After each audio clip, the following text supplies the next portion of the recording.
En este video vamos a hablar sobre la capa de contenido del modelo de gobernanza del agua.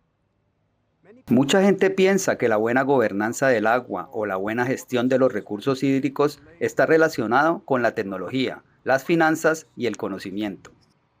En videos anteriores has visto que hay mucho más. En principio, tenemos 5 tipos diferentes de bloques de construcción, que son la base para una buena gobernanza del agua. Uno de ellos es una fuerte organización administrativa. El otro es un sistema anclado de ley de aguas, un sistema de financiamiento adecuado para hacer análisis económicos y un enfoque planificado. Y el último, y ciertamente no menos importante, es la implicación de las partes interesadas y los grupos de interés.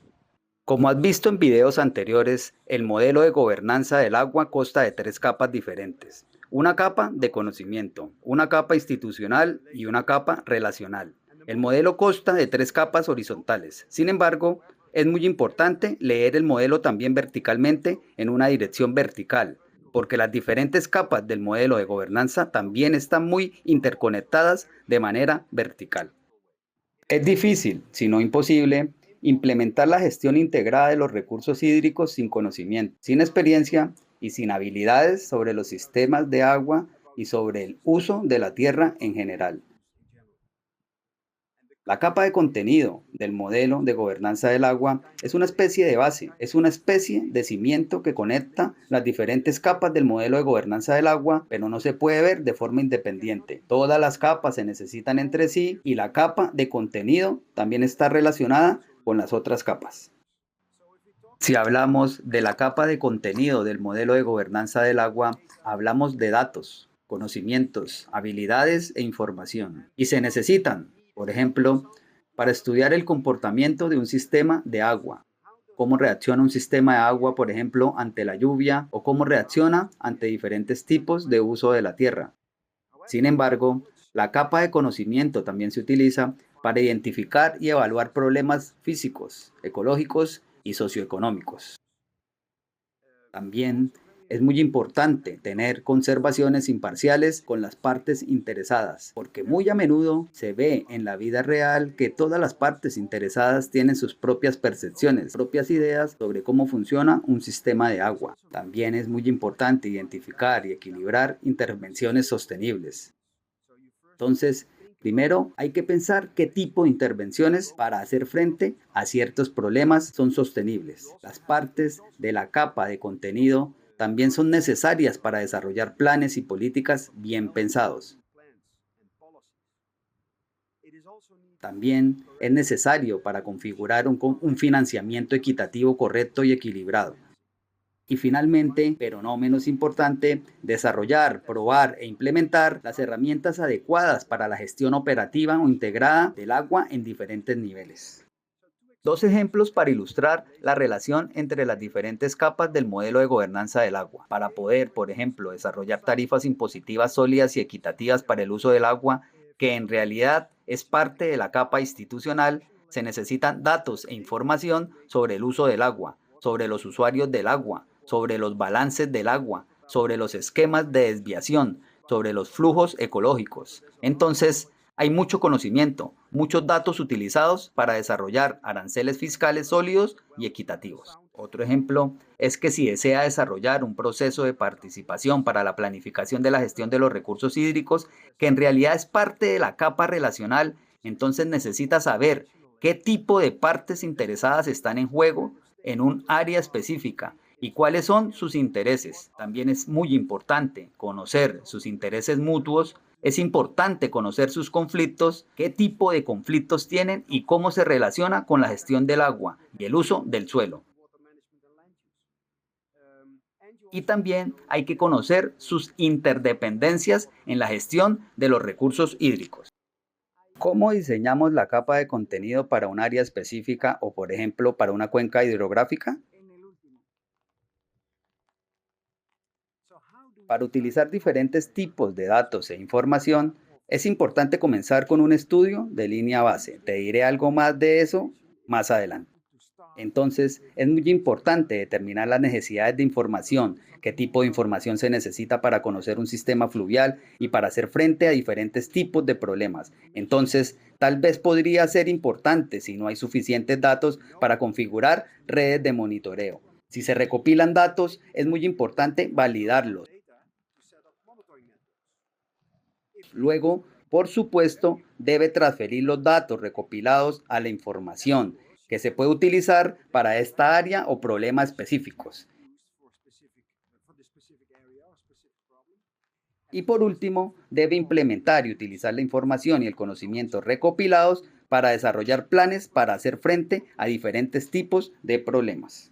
En realidad, en la línea de base comienza el proceso de adquisición, implementación y uso de datos, información y conocimientos correctos dentro de la gestión integrada de los recursos hídricos. Un documento de línea base en realidad describe y determina los datos y la información que ya existen o están presentes para un área determinada, por ejemplo, dentro de una cuenca.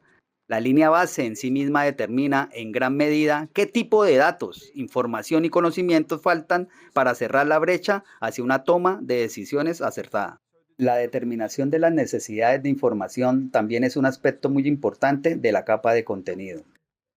Y es muy importante determinar las necesidades de información para tomar decisiones en varios niveles.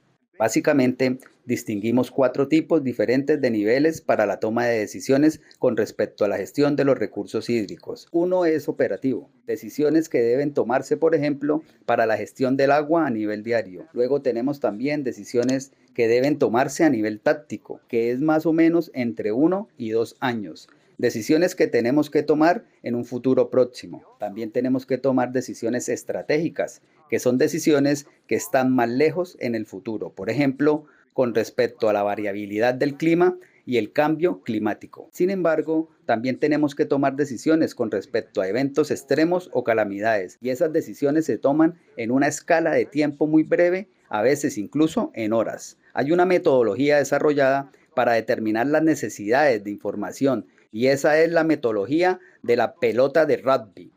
Después del estudio de línea base y después de la determinación de las necesidades de información, debe determinar si tiene suficientes datos para seguir avanzando en su proceso con respecto a la gestión de los recursos hídricos.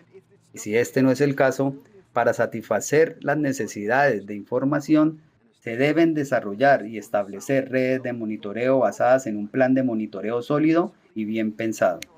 Principalmente, estas redes de monitoreo deben cubrir la información en el campo de los recursos de tierra y agua, pero también los aspectos sociales, económicos y culturales. Por lo tanto, debe comenzar a recopilar datos en el campo. Una red de monitoreo también puede enfocarse explícitamente, por ejemplo, en una necesidad de información específica que está relacionada, por ejemplo, con un problema de calidad del agua o un problema de cantidad de agua. Entonces, depende de la aplicación de datos, información y conocimiento. Hoy en día, muchas organizaciones de gestión de recursos hídricos utilizan redes de monitoreo que se desarrollan con partes interesadas y con grupos de interés. Y eso es lo que llamamos nosotros monitoreo participativo para recopilar datos y hacer información juntos. Después del proceso de generación de datos en campo, que en ocasiones puede extenderse por un periodo más largo, es muy importante validar los datos que se han recopilado. ¿Por qué es importante que el proceso de validación garantice que utiliza los datos correctos, que no tienen ningún error? Y vemos en todo tipo de series de datos que se han recogido que hay muchos errores, a veces relacionados con el dispositivo que se utiliza o los sensores que se utilizan, y a veces también con errores humanos. Y los datos incorrectos en realidad tienen poco valor o incluso una influencia negativa en el proceso de toma de decisiones. Sin la validación de datos es imposible determinar qué tipo de datos faltan en un conjunto de datos y qué tipo de valores de datos son confiables, cuestionables o poco confiables. Los datos en sí mismos no son información. Los datos deben convertirse en información, porque los datos en realidad consisten en hechos sin procesar o cifras sin procesar. Y cuando los datos se procesan e interpretan en conjuntos que están relacionados con un determinado contexto, entonces proporcionan información. En otras palabras, los datos en una forma significativa se convierten en información. Pongamos un ejemplo, es decir, mides en algún lugar de la cuenca de un río un cierto nivel de agua. Ese nivel de agua no dice nada. Sin embargo, si relaciona el nivel del agua con, por ejemplo, una situación en la que ocurren inundaciones, entonces este valor se vuelve más importante porque le dice algo sobre las inundaciones. Y eso está relacionado con la información. Puedes subir un escalón y obtener conocimiento al respecto, cuando puedes relacionar este nivel de agua con, por ejemplo, daños específicos que pueden ocurrir, o producción agrícola que se pierde, o posibilidades de transporte que se pierden. Los datos en sí mismos, el valor de los datos no dicen nada, pero en el momento en que conectas un significado con un valor, se convierte en información y tal vez incluso en conocimiento. En el momento en que haya creado la información, puede comenzar a usar esta información para tomar decisiones. Por ejemplo, puede utilizar la información de diferentes maneras con respecto a la gestión de los recursos hídricos.